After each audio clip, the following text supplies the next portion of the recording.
Կարևոր եմ համարում նաև ընդգծել, որ 55 միլիարդ դրամ տրամադրվելու է Ղարաբաղի մեր քույրերի եւ եղբայրների բնակապահովման եւ այլ կարիքների խնդիրների հասցեագրման համար։ Շարունակվելու է անկախիկ եղանակով թոշակառուների ծախսերի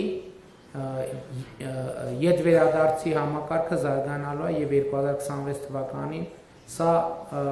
հասնելու է 20%-ի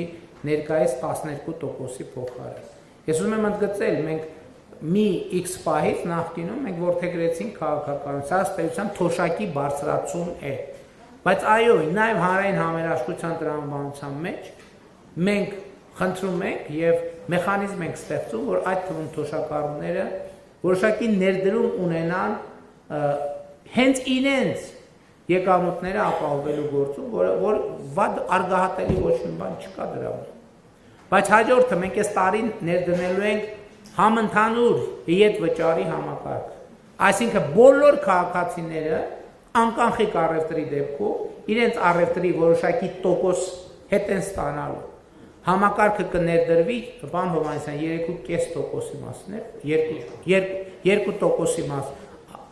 անկախենք առևտրի 2%-ը, քաղաքացիները էլի հետ վճարի ձևով կստանան։ Մենք հարգելի գործընկերներ թևակողելու ենք ակադեմիական քաղաքի նախագծի իրականացման հաջորդ փուլ։ Այս տարի մինչև տարեվերջ մենք կհաստատենք արդեն դե յուրե որոշմամբ ակադեմիական քաղաքի մաստեր պլանը կամ գլխավոր հատակագիծը, չգիտեմ որ տերմինն ավելի ճշգրիտ, մաստեր պլանը եւ կսկսենք ուրեմն ակադեմիական քաղաքի իրագործման հաջորդ արդեն դե յուրե եւ դե ֆակտո լիարժեք փուլը։ Իհարկե կշարունակվի, մենք 2026 թվականին ավարտին կհասնենք մեր 300 դպրոց 500 մանկապարտեզ ծրագիրը եւ ուզում եմ ընդգծել, որ մեզ համար հիմա ակնհայտ է, որ 300 դպրոցի ծրագրից հետո մենք պետք է որդեգրենք նոր 300 դպրոց ծրագրի, որովհետեւ դա էլ հաջորդ մեր արձանագրումն էր եւ այն դեպքերից է, երբ որ մենք մեր երկիրը երկրի մասին ինֆորմացիա մեզ թվում է շատ գիտենք, բայց իրականում շատ չգիտենք։ Որտեւ 300 որ ասում ենք, մեզ թվում է թե 300 դպրոց կկառուցենք եւ երկրում դպրոցների պահանջարկը դրանով կբավարարվի։ Բայց ոչ, ես ավելին ասեմ, այն հաջորդ 300-ից հետո մենք պետք է եւս մի 300 անենք։ Այո, եւս 3 հատ 300 պետք է կառուցենք, որպեսզի կրթության պատշաճ մակարդակ տեղի ունենա։ Հարգելի գործընկերներ, Հայաստանում աղքատության տոկոսը շարունակում է մնալ բարձր։ 23% վերջին տվյալներով, եթե ճիշտ եմ հիշում։ Ես ուզում եմ մենք խորանանք այս երևույթի պատճառի մեջ, որովհետև այստեղ կոնֆլիկտ կա իրոք։ Մենք ցույց ենք տալիս մի կողմ տնտեսական աճ, փողի մեծ շրջանառություն Հայաստանի Հանրապետությունում, բայց մենք աղքատության էական նվազում չենք ունենում։ Ես շատ մտածել եմ այդ երևույթի մասին, գիտեք ինչն է դրա պատճառը, իմ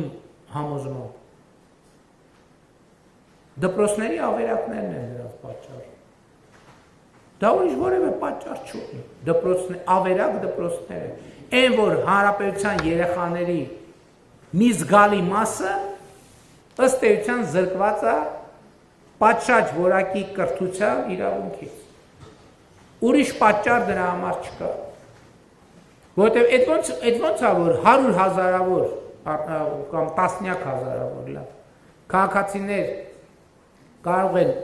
արտերկրից գալ Հայաստանում աշխատել եւ բոլոր հիմնարկները ուղղակի խնդրում աղաչում են աշխատող են փնտրում եւ չեն գտնում մյուս կողմից բարձր վճարման սեգմենտներում աշխատողների մեծ պահանջարկ կա Մյուս կողմից աղքատության այս երևույթը։ Դրա պատճառներն է, որ տասնամյակներով Հայաստանի երեխաները դպրոց չեն ունեցել, հարգելի գործընկերներ։ Հիմա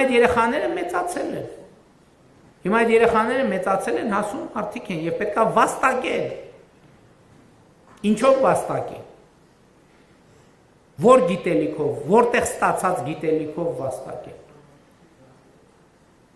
Հիմա այս ինչի համար եմ ասում, որովհետև այն որ լսում եմ բանը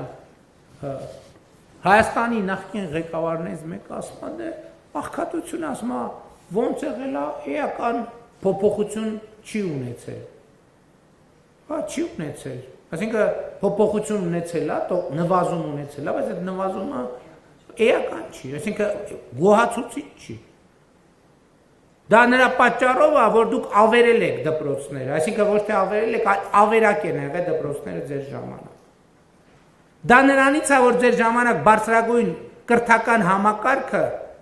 ըստ էության համակարգի որակը գահավիժել է, գահավիժել, որ բուհերը եղել են ընդամենը կոռուպցիայի եւ քաղաքական հարկադրանքի միջոցներ։ Այսօրվա աղքատությունը դրա համար է։ Ուրիշ որևէ պատճառ աղքատության համար չկա։ Այսօր Հայաստանի Հանրապետության յուրաքանչյուր քաղաքացի, ով ունի հմտությունների եւ գիտելիքների մի որոշակի գծից, թեկուզ մի քիչ ավել պաշար, ինքը հեշտությամբ կարող է հաղթահարել աղքատությունը։ Բա մենք ո՞նց ենք պատկերացնում, եւ երկրորդը աղքատությունը հաղթահարում են աշխատանքով։ Ուրիշ տարբերակ չկա աղքատություն հաղթահարելու։ Իսկ որպեսզի աշխատանքը բերի աղքատության հաղթահարում, այդ աշխատանքը պետք է լինի որակավորված աշխատանքով։ Բա մենք աղքատության հաղթահարումը ո՞նց ենք պատկերացնում։ Տանենք ամեն աղքատի ամիս 2 միլիոն դրամ տանք։ Նախ դա էլ չի հաղթահարելու աղքատությունը, որովհետև այդ 2 միլիոն դրամը ծախսելու գիտելիք էլ է պետք ունենա։ Եվ երկրորդ այդ 2 միլիոն դրամը որտեղից տանք, ում հաշվին տանք։ Ես ցույց տվի բյուջեի ձևավորման մեխանիզմը։ Ով է պատրաստ ինքը աշխատի, որպեսզի չաշխատողները, ով է պատրաստ, որ ինքը 10 տարի ներդրում անի իր կրթության մեջ, հետո աշխատի, այն մարդիկ կան այսօր, այո, 2-3 միլիոն դրամ աշխատավարձ են ստանում, բայց մինչև հիմա իրանց ուսանող ժամանակ ծվարկերն են փակում։ Կան նաև այդպիսի մարդիկ։ Ես այն ինչի համար եմ այս ամեն ինչը ասում, հարգելի գործընկերներ, որ մենք այնուամենայնիվ այս պետական բյուջեի նկատմամբ վերաբերմունքը, հա մեկ էլ հաջորդ խոսույթն են, որ կառավարությունը շատ է ծախսում այդ պետական պաշտոնյաների աշխատավարձի թեման, ես դրան անդրադարձել եմ։ Մենք կարանք ուղղակի պետական համակարգը, նույնը ոնց որ, ասենք պետական համակարգ չկա, աշխատավարձել չենք տալիս։ Ինչ տեղի կունենա։ Ամեն ինչ կկանգնի, բացարձակապես ամեն ինչ։